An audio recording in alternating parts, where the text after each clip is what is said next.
Good evening and welcome. It is time once again for CU Immigration here on WRFU LP 104.5 FM. I will be your host for this evening. My name is Mr. Garza, and I am here to let you know that WRFU is an open forum for the Urbana-Champaign community. Views expressed are those of the speakers and are not necessarily representative of WRFU, UCIMC, or, as we like to say on the televised version of this show, UPTV.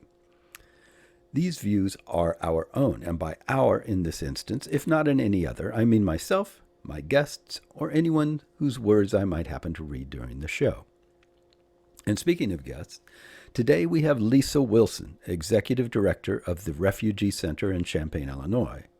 Lisa is here to talk to us about the center's work with refugees as well as with immigrants generally. We'll discuss the kinds of services they offer, plus what they hope to be able to do with their new grant. In particular, how the addition of more extensive translation services will also benefit many other aspects of their work. We also talk about how some members of the community can help the Refugee Center in their work and some of the outreach activities the center has planned in the upcoming weeks. I hope you'll stick with us and enjoy the show. Thank you. Well, hi. I would like to welcome Lisa Wilson from the Refugee Center here to talk to me this evening. Hi, Lisa. Can you say a little bit about what the Refugee Center does and what you do there? My name is Lisa Wilson. I'm the Executive Director of the Refugee Center in Champaign, Illinois. The Refugee Center was started in 1980 by Vietnamese refugees as a way to formalize the relationship between newly arriving refugees from the Southeast Asia area to Champaign-Urbana. It's starting in the mid 70s. There was a steady stream of people coming from Vietnam and Laos and Cambodia, and they realized that there needed to be a formal organization where people could go and get the help they received, the help they needed to get public benefits, to get registered for school, to find jobs, to sign up for ESL, learn about the bus system and grocery shopping in their new home. Basically, any and all services they needed to eventually become self-sufficient in their new country. Mm-hmm. So since the end of the Vietnam War era, the Refugee Center has always adapted to serve the existing population. So, for example, there was a time in the 80s and 90s when we served a lot of people coming from Russia and the Eastern European countries. Now we tend to have about 65% of our clients are identify as Hispanic. Mm. A lot of those right now are coming from those Northern Triangle countries in Central America of Nicaragua, Guatemala, and El Salvador. Mm-hmm. Um, so we give our services in about 10 different languages in-house, and we try to get volunteers as we can to serve any languages that our staff doesn't already speak. So what we'll do is if somebody contacts the Refugee Center, it may be just for a simple translation, it may be to ask a question, or it might be that they need to register for SNAP or Medicaid or Mm-hmm. some other public benefit. So we'll do an intake and we'll determine what their needs are, and then we'll make a plan of services and either try and help them directly with social services we offer in-house, or whatever we don't do personally, we will make a referral. Mm-hmm. And we use our connections in the community, not just to send somebody off with a phone number and here, go call this agency, but we try and make the connection directly and often take our clients to different appointments, make personal referrals with the connections we have in the community, so that they do have there are fewer barriers between them and getting the services they need. Mm-hmm. Well, how do people find you? Let's say I'm a refugee and I just show up here. I mean, Yeah. you don't have billboards or anything like that out. Is it is it No. word of Well, mouth or what? most of it is word of mouth. Uh-huh. Definitely for most immigrants, it's word of mouth. Now, with refugees, that's a special subset. They're a Mm-hmm. special category. These are people who left their country of origin due to violence or some sort of condition that makes it impossible for them to return safely. So they then apply to become refugees to the United States Mm-hmm. through the State Department. So they have to go to an embassy. They have to find a U.S. embassy in in the foreign country and apply to be refugees. And it's a very daunting and long process. We know of refugees that have been in refugee camps for many years before they are given the opportunity to come to the US. Particularly in the last 4 years when the refugee ceiling was lowered by our former president to such a low level that almost no refugees were coming in at all. Mm-hmm. So when somebody is coming as a refugee, they're coming through a refugee resettlement organization. Oh, right. And there are 9 large refugee resettlement organizations that cover the entire country. We happen to work through one called the U.S. Conference of Catholic Bishops. Mm-hmm. So if a refugee is coming, generally what happens is in order to get to the Champaign-Urbana area, they would be identifying what they call a U.S. tie, meaning they know somebody in the area.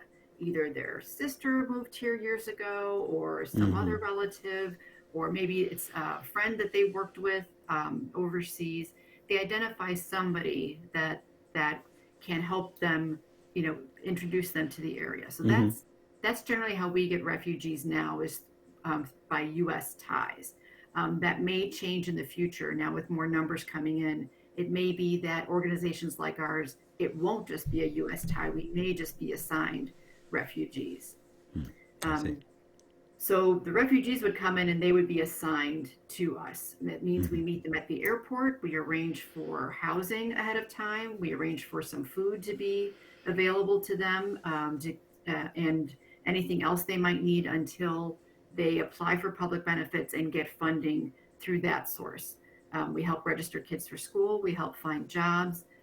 We buy bus passes when we have the funding to do so. We do a lot of things to make sure that newly arrived refugees become acclimated to the area. Mm-hmm. So you are known to all the official groups who may at some point interact with refugees or immigrants and are likely to have them referred to you. Right. And that's something I think that maybe a lot of just regular folks around town really don't know is that there's a hugely interconnecting web of different groups doing different things that are all they all know each other a little bit and they all have some sense of what each other is doing and so it's actually more likely that you'll find somebody than not. It would be very unusual for someone to just wander into town and be like, I don't have any idea who to talk to.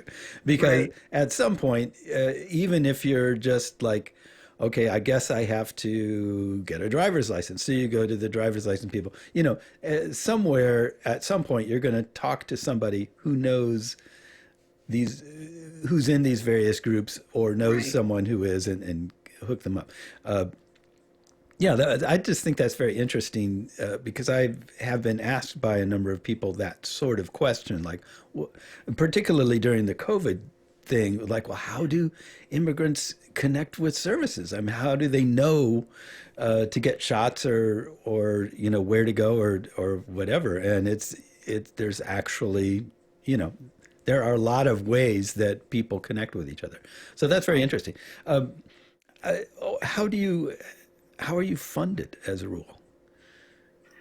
We have a lot of grants through the state of Ah, Illinois. uh-huh. So the way the state of Illinois does, for example, the Department of Human Services, instead of setting up different offices with many different speakers or a language Mm-hmm. line, they have their local offices, but then they contract with non-governmental organizations, nonprofit organizations, to deliver services to the existing population in the area. Mm-hmm. Their theory is that it's the people who live in that area that are going to know best what languages and populations need to be served. Mm-hmm.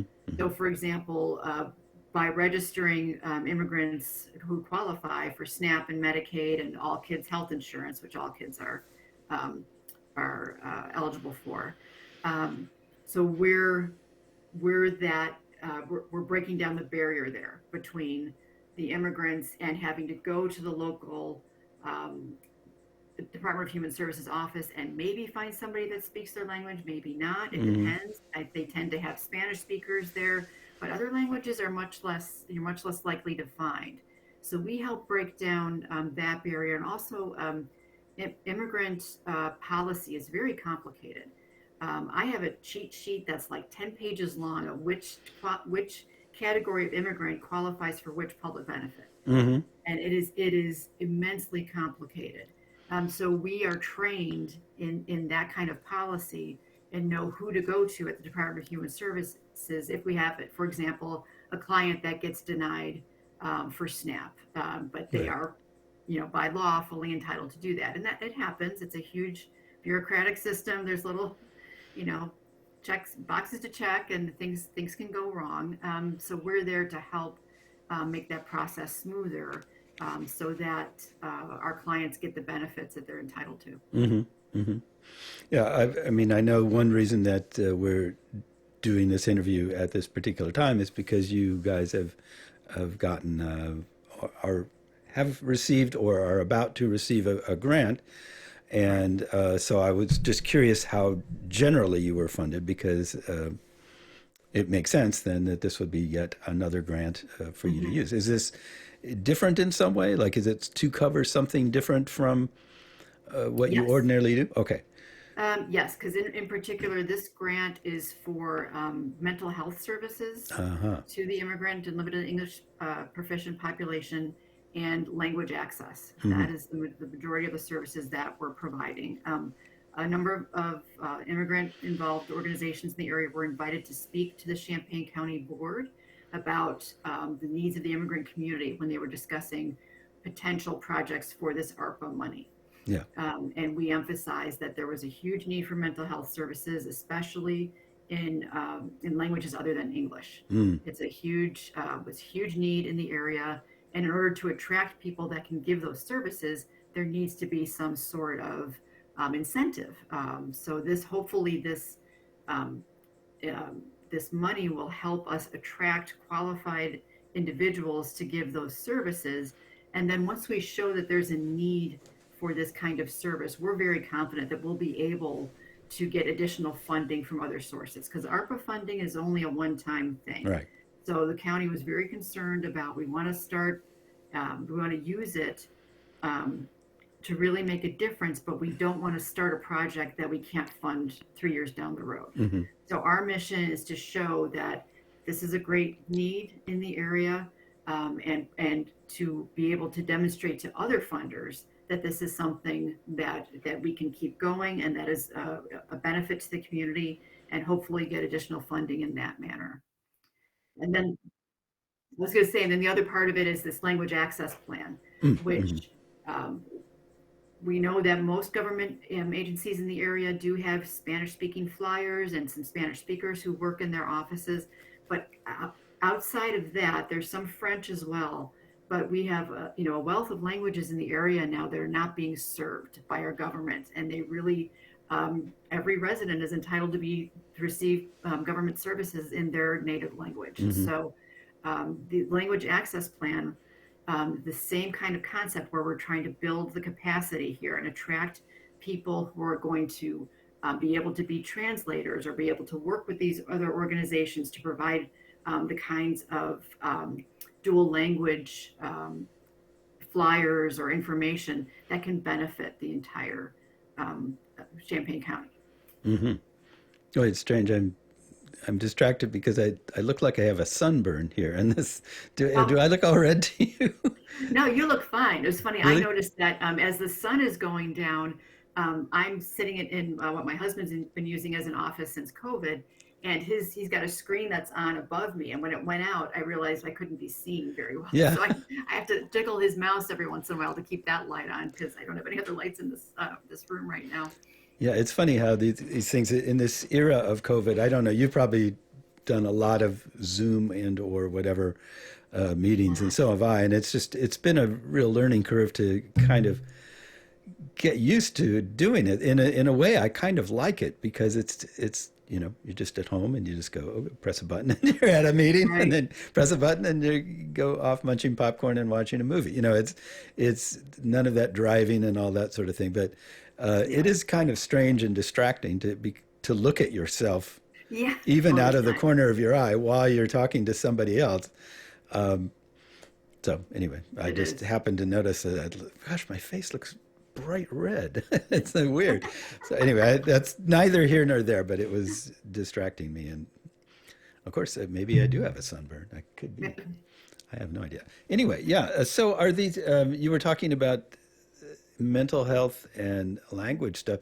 Those have always been something that immigrants have needed, right? Or has that changed in any dramatic way, any noticeable way in the last couple of years? Well, I think in these last 2 years, especially, we're Mm, seeing so many, just like, every other population, we're seeing an increase in need for mental health services. There's just, for as few providers as there are even fewer that can do it in a language other than English. And even hmm. though you might say, oh, well, there's language lines, or, they just call up on a video phone, our clients find that kind of translation to be quite difficult. Yeah. Sometimes there's technology problems, and then um, there are just issues with needing that kind of in-person support. Sometimes there are different, dialect changes that become difficult between the video translator who may be who knows where and the person actually in the room. Yeah. And a lot of times they just really need somebody there to support them, to Hmm. feel like they're they're being valued, that they have an ally in our staff members to help them out with these services. So Hmm. that's what we're hoping to move towards. Sorry. Yeah. Another reason for the big increase in needs for mental health is just the vast number of um, crises that we've faced in the last 2 years, from COVID Mm. and all of the unemployment and death and food insecurity and video school that some of our clients have a great deal of difficulty negotiating because they weren't tech savvy. Um, and then we've had in the last, since October, we've welcomed 57 Afghan immigrants to the area through the evacuation from Kabul. Mm. And they came here under very dire circumstances Yeah. and are going to need an additional amount of support to kind of process what they've been through.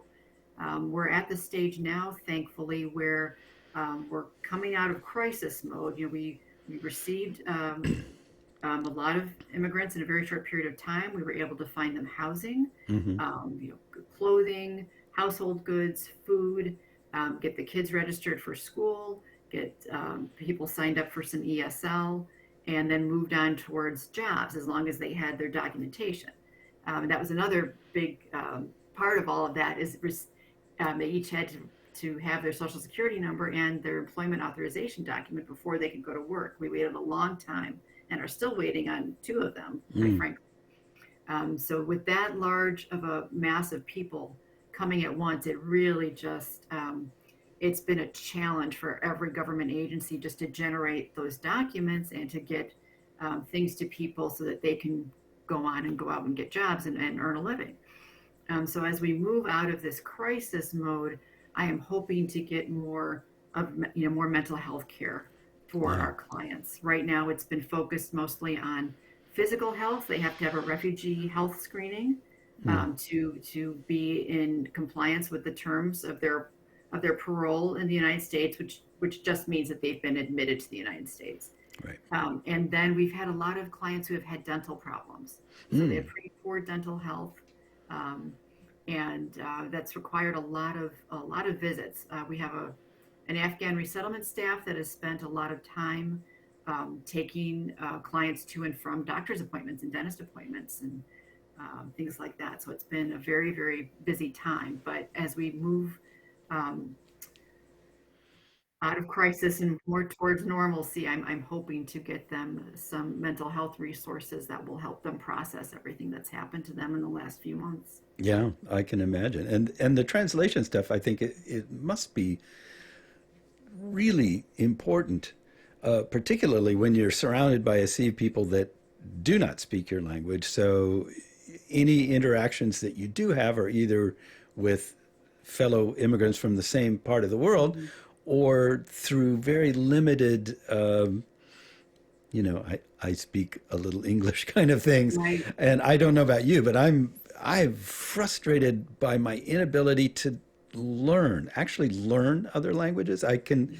understand bits and pieces, and I can kind of follow what people are talking about in a couple of different languages, but I cannot get myself, I don't know, maybe I'm too old or what, but I can't get myself to learn it. And I find that I sort of dumb down everything I say when I'm talking to somebody through that, Yeah. neither of us really speaks this language very well, even if it's we're talking in English, let's say. Uh, I find myself just like turning everything into sort of a really superficial version of what it would be if I were speaking normally to somebody else. And that's got to be, particularly in a medical situation or mental health situation, you're losing 80% of what it is that you need to express just because there's no way to express it. Yeah. So that seems like really vital. But at the same time, how do you get people up to speed? I mean, we had, I guess, on our last show, uh, Corinta Yeah. Cora. And yeah. Maldonado Maldonado. from Pishankano Interpreters, and she talked a bit about the efforts that they're going through. But that's Concobal, I think, generally. Yes. But there are several other Mayan languages that, there are people that are just, kind Right. of twisting in the wind because they don't have anybody. So how do you find this? I mean, is this something, are you guys like reaching out and actively looking for interpreters, or are you just sort of hoping they show Yeah. up? Or, I mean, what's your technique So here? what we did with Pashto, which is what most of our Afghan clients speak. Some speak both Pashto and Dari. Some just speak Pashto. Hmm. One of the reasons why Champaign-Urbana was an attractive spot to resettle Afghans is we do already have a small existing community Ah, here. okay. And they started coming over about 7 years ago. Mm-hmm. There was a man in the area whose name is Don Meyer, and he worked in Afghanistan with a number of gentlemen over there that he got to know. And they were working for, I'm not sure if it was an American if it was directly for the military or an American company, but then the Afghan gentlemen were qualified to apply for what's called a special immigrant visa, Mm. meaning that they had worked with or for the U.S. government or U.S. companies in some capacity. They had gone through a lot of paperwork, a lot of permissions, a lot of, you know, crossing the T's and dotting the I's, interviews, and they under the Afghan Immigrant Act of 2009, they qualified to come over here as special immigrant visa Mm. holders. So once they got that, they named Mr. Meyer as their U.S. tie, Ah. and that's how they started to come here. And then as more and more families came, then they named the first arriving families as their U.S. ties and began to create a little community here. So Mm-hmm. when the evacuation happened in August and we started talking with our partners at the U.S. Catholic Conference of Bishops, we knew that we had to reach out to our former clients to see if they could interpret for us Mm-hmm. on an hourly basis. And so we've done that since October. And just recently, in the last month, we actually hired Sadia Rahman, who is working for us as a Pashto case manager. So Ah. she will be able to help manage the services along with the Afghan resettlement team to manage the services that are received by the Afghan population. Mm. So yes, when we do encounter a need for an additional language, we reach out. We have an HR specialist that we work with from time to time who helps tremendously to identify suitable candidates. With Kahobal, it's been really difficult because I think there are so few speakers that I believe all of the organizations in the area actually turn to one of three people who actually do interpretation, and we all kind of work with them a little bit here and there. So, Mm-hmm. that's been it's been very difficult, and that's why Pixan Konab is part of this grant because there's a real need to develop more training for people to be able to speak and translate in indigenous languages. Mm-hmm. So it sounds like you guys have your hands full, and then some. Uh, is there some way that the people in the community who do not have some special skill can be helpful to you or supportive of your work? Sure. There are a lot of faith-based organizations and other community organizations like the Rotaries that have been very supportive. Both where we've appeared at a number of these organizations to talk about what we do, and to make awareness is a big Hmm. part of how they can help. Is just to be aware that there is a large and growing population of immigrants in Champaign County, and also being aware of the organizations that can help those people. You get services and help them get translation. So if they're just aware of the refugee center, Hmm. if they ever encounter an occasion where they've met somebody who's just come from someplace else other than the U.S., or find out about people who are in need, who are immigrants, they can certainly call our office, and we can arrange for people to come in and get an intake and see what kind of services we can offer. And I really think awareness is a big key. Mm. We're not just a college town here. Where it's really a growing international population, and so just if people are aware of that, I think is a big help too. And not just refugees, right? Just Right, immigrants in right. general. Not just, as a matter of fact, the vast majority of our clients are not refugees. Hmm. Okay, because I know that every year on campus there's this thing called Quad Day where Mhm. different groups would go out there and at least up until a couple of years ago, uh, Immigration Forum would go out there and I'd end up sitting there all day talking to people, and a lot Yeah, of people would just ask me like, how do I get this service or how do I do uh, that sort of thing? And I didn't realize that I could have given out your number and said, hey, well, talk to the Refugee Center because they can yeah, help you with that. So I would right. just generally take their information and ask around. But that's good to know Yes. because there are a lot of different kinds of weird problems that you just have, when you're in a different country, and Yeah. even if you're not planning on moving there, it's Right. still a lot of And one different. one common problem that our clients often have is getting culturally appropriate food Mm, to eat. really? Generally, our clients are mostly below the poverty level, especially when they first arrive to our area. And food pantries are great, but some of the things that are offered, our clients aren't used to, and so Hmm. they they either turn it down or won't eat it. So there's been a push lately, and I know Eastern Illinois Food Bank's done a great thing in reaching out to organizations and asking some of our staff to participate in kind of a listening session about culturally appropriate foods. Um, I know that from our Afghan clients, their food is tends to be expensive because their meat has to be halal, Mm, so it has to be prepared in a certain way, and there are limited resources for that here. So it tends to be more expensive. mm, mm. Yeah, there are a lot of different things like that actually that present like a barrier Hmm. to just settling in. You hear a lot of people talk about assimilation, like, well, the goal is these people should try to assimilate, but it's not that easy. You can't just Hmm. suddenly start eating hot dogs and going to baseball games and Right. putting an American flag on your house.